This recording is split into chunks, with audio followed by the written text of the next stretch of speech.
guys, and welcome back to my channel.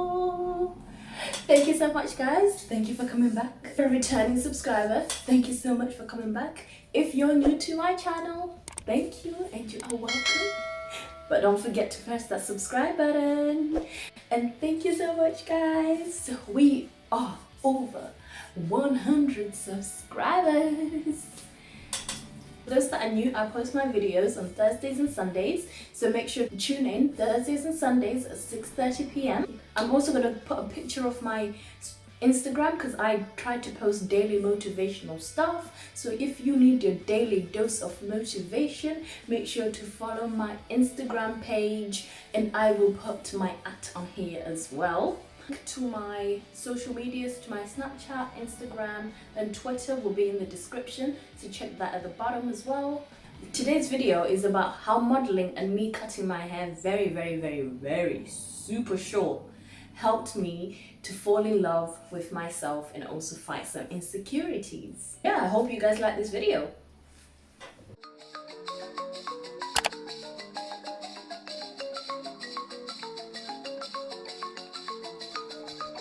Background story: when I was at uni, I started doing modeling probably within my first year. It was something that I'd wanted to do for a while, just never really got into it. So yeah, I signed up with a bunch of modeling agencies. The second year I decided to cut my hair because it was breaking, and I just went for a short little pixie cut initially, and then I decided it was too much maintenance. So I just decided, you know what it is, I'm just going to cut it all off. And I cut my hair.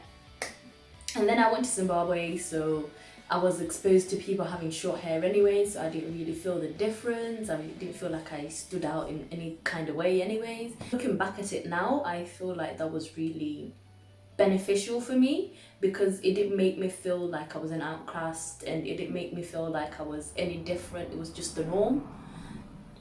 It was when I now got back to England where I realized, oh yeah, the large majority of women here actually have long hair. So now I was different.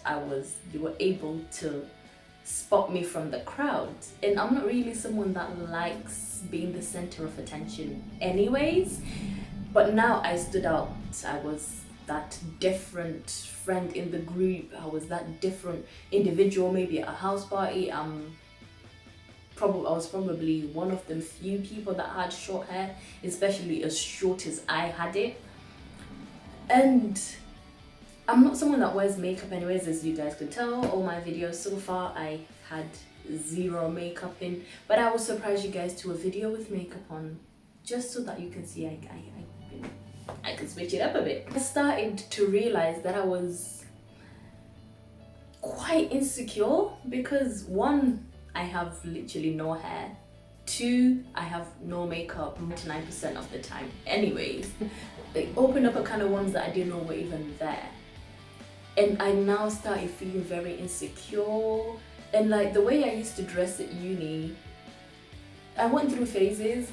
And during the time I cut my hair, I was going through a very retro look and kind of hipstery look.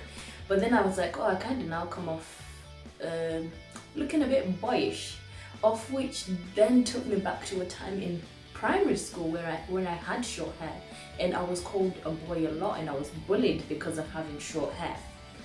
And I kind of went back into that childhood trauma, and that started to project itself in the way I spoke to people. I was now a bit more timid, I was shy, I didn't really want to be around people as much, and like I would avoid going to the library because I knew there'll be a lot of people, and my internal dialogue then would be, oh, people can just see exactly how ugly I am right now. No makeup, no hair, I just look like a boy. And it was a repetitive conversation that changed the way I behaved and my behavior, and that the way I came across, I was less confident, and it made me then have to face my insecurities because I was like, Marcia, one, this is really unhealthy for you. Two, this is damaging your mental health as well. And you kind of need to be focusing on better things than how you feel like you look at the moment, because probably this is all in your head anyways. People are probably not even just looking at you and thinking, oh wow, wow, she can pull off short hair. Of which then later on when I now talk to people, when I got the confidence to talk to people, that's what they mainly thought, like, wow, she's pulling off hair that short. With modeling, like, they absolutely loved the short hair. Now that I look back at it, I feel like at that moment in time it was what I needed. I needed that gratification from other people. I needed other people to tell me that I looked good, and you know, this like an immediate high, basically, just to make me feel better about myself. Of which, that's not really the healthiest way to go about self-love and, like, you know, working past your insecurities, because now when someone doesn't compliment you, you're now looking for that compliment elsewhere, and you now feel less secure about yourself because someone hasn't complimented you.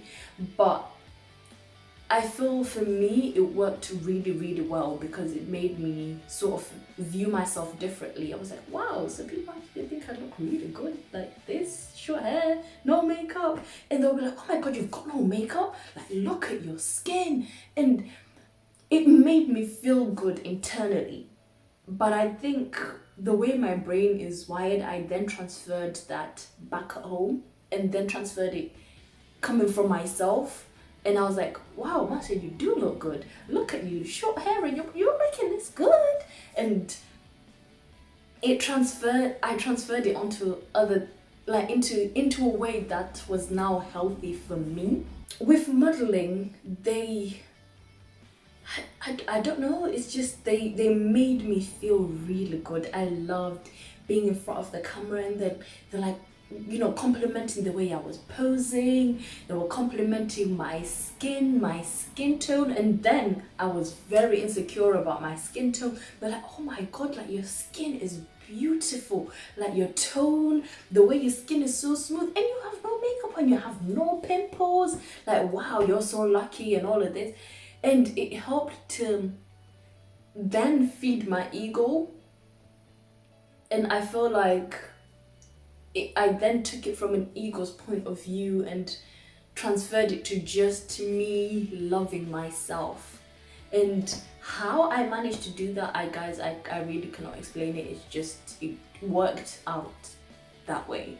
There must have been something I did, I just can't remember what it was. With modeling, I felt it kind of took me back to the days when I did performing arts in high school, where I felt like I could step into a persona and act like this confident person who loves their self.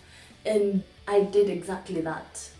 Like, when I got to the casting, though, I'll be speaking so low and like just really timid and shy. And as soon as that camera switches on, bam, it's like a whole ultra ego comes out.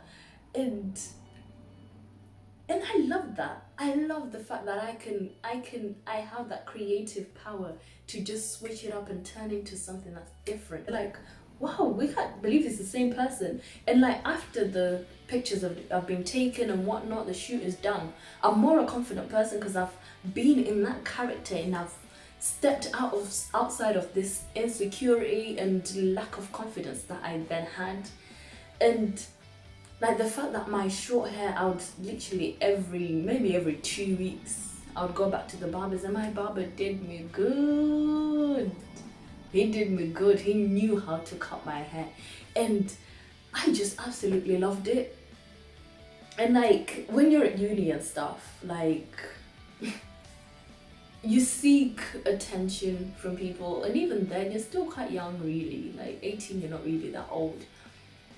And you seek attention from people, and from the male characters as well. And the fact that people were still finding me attractive, even though I had this short hair, I was like, oh, maybe you're not that bad, Marcia. Maybe you're not that bad looking.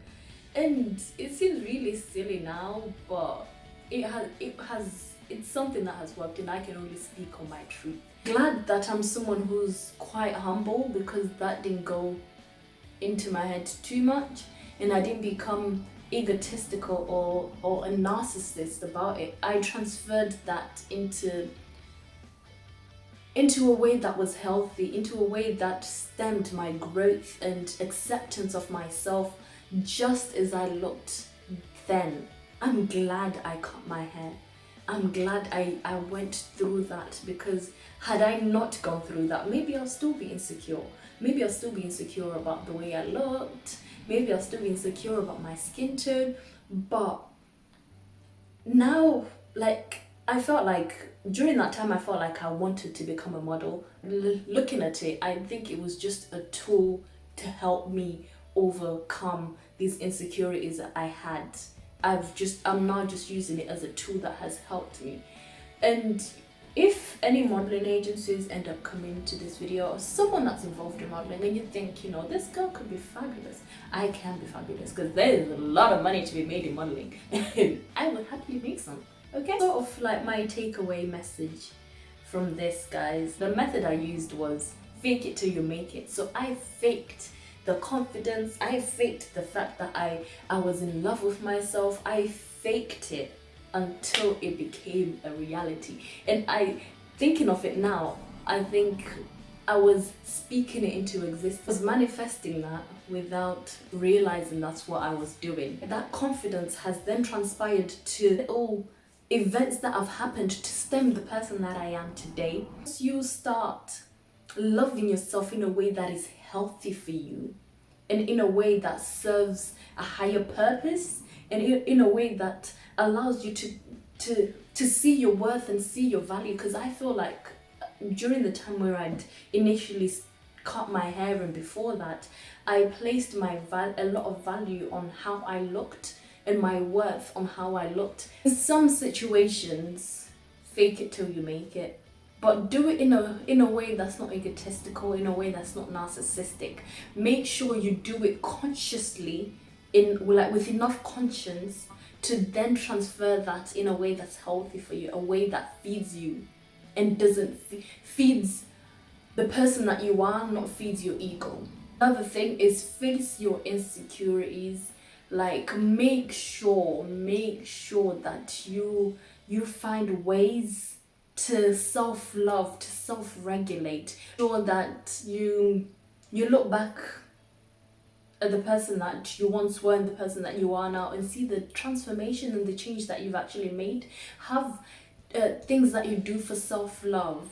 Like, maybe it's painting your toenails, maybe it's, you know, every 2 weeks I cut my hair, and, you know, every so often I do this thing just for me, that makes me feel good, because I feel like that's vital. That's very important for your confidence, for just, you know, feeling good about yourself. Do things that make you feel good about you, not with other people's opinions attached to it, just for you. Just taking care of you and making sure you're okay. I'd also say my other takeaway message is do what is necessary for you to overcome your insecurities. For me, I didn't realize modeling was going to be that thing. Find something that you do just for yourself, just to make yourself feel good. Find methods that help with your self-confidence, help you to look at yourself in a better way. Like, read books about self-love, self-development, personal growth, things like that. They make such a massive difference, because you're opening your world up to a different perspective, a different way of thinking. And yeah, I hope you guys enjoy this video, and I will see you guys in my next video. Don't forget to like, comment and subscribe if you haven't done so already. And I'll see you guys in my next video. Bye guys.